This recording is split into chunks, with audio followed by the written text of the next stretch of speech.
क्या देखा कल हमने, भीम नाम का राजा चारुहासिनी नाम के अपनी पत्नी के साथ पुत्र उत्पन्न नहीं होने के कारण विरक्त होके जंगल में आते हैं। वहां विश्वामित्र ऋषि का, मुनि का कुटीर देखते हैं। वहां विश्वामित्र ऋषि उनको पूर्व जन्म की, उनके पीढ़ियों में की हुई गणेश भक्ति के बारे में कथा बताते हैं, जिसमें बल्लाल गणेश की कथा हमने सुनी थी।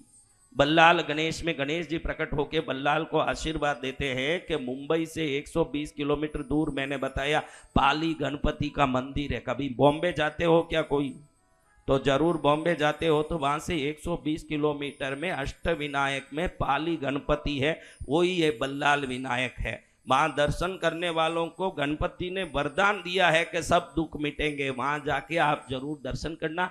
वहां हमने कथा सुनी, वहां जो वल्लभ राजा की कहानी सुनी कि वल्लभ भी अगले जन्म में दक्ष के रूप में प्रकट हुआ, जो कोढ़ी था, अंधा, बहरा, गूंगा था और एक ब्राह्मण के शरीर के वायु के स्पर्श से ठीक हो गया। बाद में गणेश जी की साधना मुद्गल मुनि से लेके उन्होंने की और उससे गणेश जी प्रसन्न होके बल्लाल को अपने लोक में विमान में सशरीर बुला लिया और बल्लाल गणेश लोक में पहुंचा। इसके बाद जो स्वस्थ हुआ, दक्ष बड़ा हुआ, उसको एक सपना आया। सपने में वो देख रहा है कि हाथी आके उसके गले में माला पहना रही है। क्या कर रही है? अब हाथी आके गले में माला पहना रही है। ये देखते ही बल्लाल की भक्ति करने वाला ये दक्ष प्रसन्न होकर अपनी माँ कमला को कहता है, माँ रात में मैंने देखा कि हाथी आके सुंड से मुझे माला पहना रही है। सुनते ही उसकी माँ कमला ने कहा, बेटा निश्चित ही ये सर्वश्रेष्ठ सपना है। इस सपने के हिसाब से तो तेरे बाप की तरह तू भी राजा बनेगा, ये निश्चित है। अब देखते हैं कि इसी कौंडिन्य नगर के राजा चंद्रसेन और उनकी पत्नी सुलभा दोनों को पुत्र नहीं और वृद्ध होके चंद्रसेन मर जाता है। तो मंत्रियों ने मुद्गल मुनि को बुला के पूछा कि अब इस देश के राजा नहीं हैं तो अब क्या करना चाहिए? राजा तो है नहीं, ये देश चलेगा कैसे? तो मुद्गल मुनि ने मंत्रियों को उपदेश दिया, देखो भाई राजा नहीं है तो हमारे परंपरा है कि हमारी जो राज हाथी है उसके सुंड में आप माला दे दिया जाए और वो माला लेके जिसके गले में पहरा दें उसी को राजा बना दिया जाए, ये परंपरा है। तो मुद्गल मुनि की बात को सुन के मंत्रियों को लगा कि ये करना चाहिए। तो राजपत्नी रानी सुलभा को पूछ के उनसे आदेश लेके पट्ट हाथी के सुंड में एक रत्नों की माला दी गई। वो माला लेके पूरे बाजार में घूम रही है। अब आपको मालूम पड़े कि हाथी माला लेके आ रही है और जिसके गले में डालेगी वही राजा बनेगा, तो आप लोग क्या करोगे भाई? हैं? अपने अपने पति को आगे खड़ा करोगे कि नहीं घर के सामने?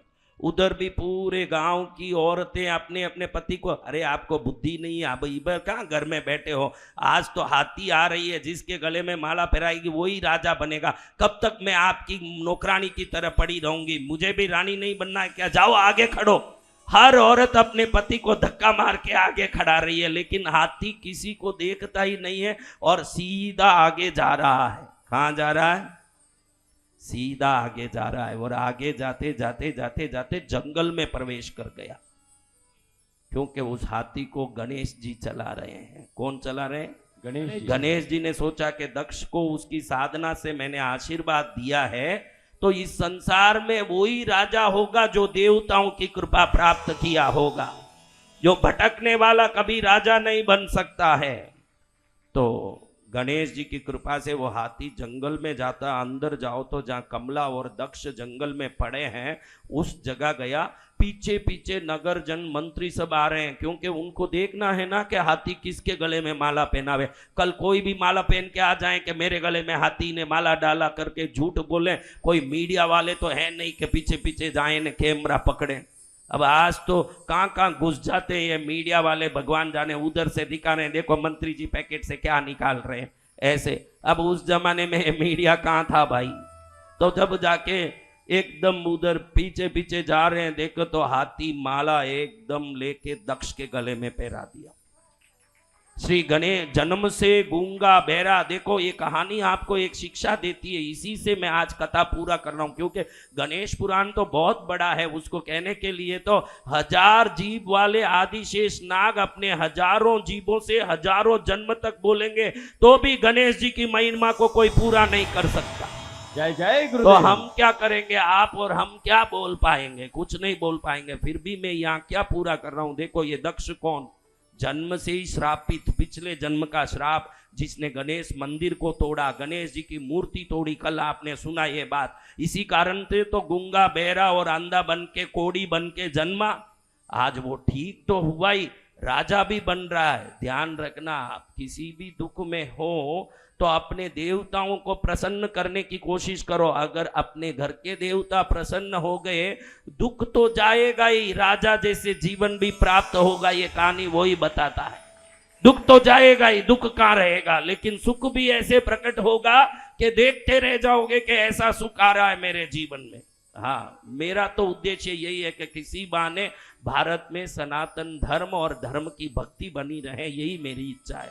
मैं इसलिए जो कहना है वो कहता हूं आपको। जय जय। अब देखो, महागणेश की कृपा से गले में माला पहना हुआ दक्ष धूमधाम से हाथी पर बैठा, क्योंकि हाथी ने सूंड से उसे उठा के अपने अंबारी पर बैठा दिया।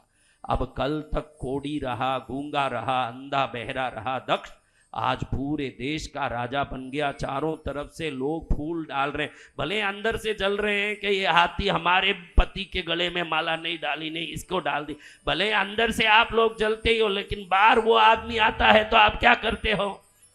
हाँ, बहुत अच्छा हुआ, बहुत अच्छा हुआ करते हो कि नहीं? ये नाटक पहले जमाने से चल रहा है, आज नहीं चल रहा, अनंत युगों से ये सब नाटक चल रहे हैं। सब लोग फूल डाल रहे हैं, सब लोग जय जयकार कर रहे हैं, सब लोग तारीफ कर रहे हैं।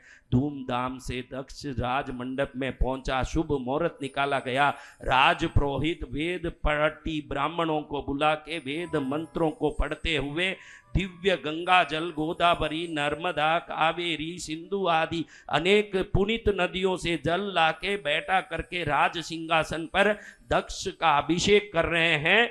दक्ष हाथ जोड़ के कह रहा है कि ये राज्य को मैं भगवान गणेश की कृपा से चलाऊंगा और भगवान गणेश की कृपा से ये राज्य के प्रजा सदा निर्विघ्न जीवन जिए, ये प्रयत्न करूंगा। ऐसे प्रार्थना करते हुए मन में बोम गम गणपतये नमः, बोम गम गणपतये नमः प्रार्थना कर रहा है। इधर धूमधाम से उस पर राज्याभिषेक हो रहा है। पवित्र राज्याभिषेक प्राप्त करके दक्ष जैसे राजा बना, एक कोड़ी, गूंगा, बहरा, अंधा। हम भी आज वैसे ही दुखी जीवन भले ही जी रहे हैं, लेकिन ये गणेश पुराण के श्रवण की महिमा से हम भी दक्ष की तरह राजयोग प्राप्त करेंगे और हमारे जीवन में मंगल ही मंगल होता रहेगा।